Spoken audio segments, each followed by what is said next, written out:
Story time of a minute. Hooray! Hello.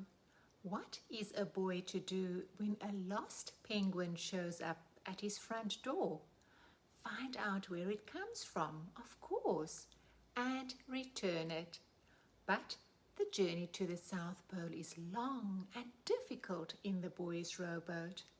There are storms to brave and deep, dark nights. Finally, they arrive.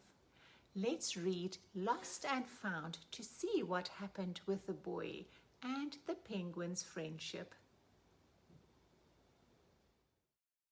Lost and Found.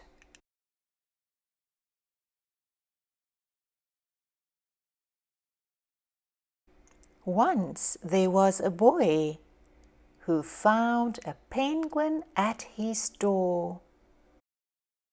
The boy didn't know where it had come from, but it began to follow him everywhere.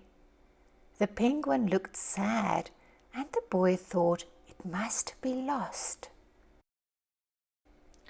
So the boy decided to help the penguin find its way home. He checked in the Lost and Found office, but no one was missing a penguin. He asked some birds if they knew where the penguin came from, but they ignored him. Some birds are like that. The boy asked his duck, but the duck floated away. He didn't know either. That night, the boy couldn't sleep for disappointment. He wanted to help the penguin, but he wasn't sure how. The next morning, he discovered that penguins come from the South Pole. But how could he get there? He ran down to the harbour and asked a big ship to take them to the South Pole.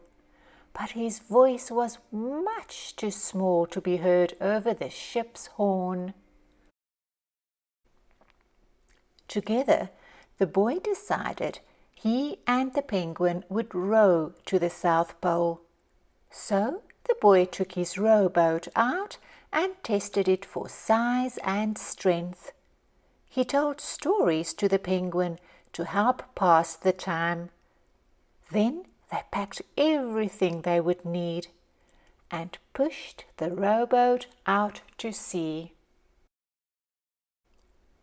They rowed south for many days and many nights. There was lots of time for stories, and the penguin listened to everyone, so the boy would always tell another. They floated through good weather and bad, when the waves were as big as mountains. Until finally they came to the South Pole. The boy was delighted, but the penguin said nothing.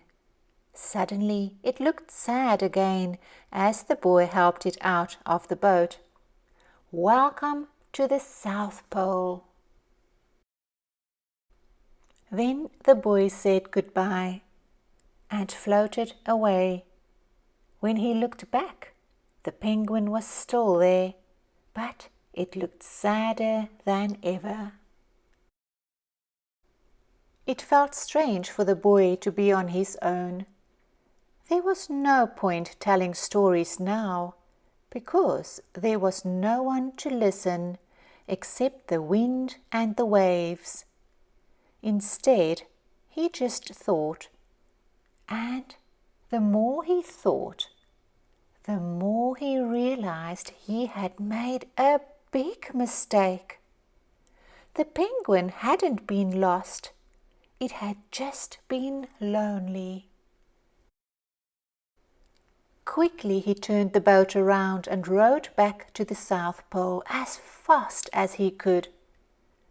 At last he reached the pole again, but where was the penguin? The boy searched and searched, but he was nowhere to be found. Sadly, the boy set off for home.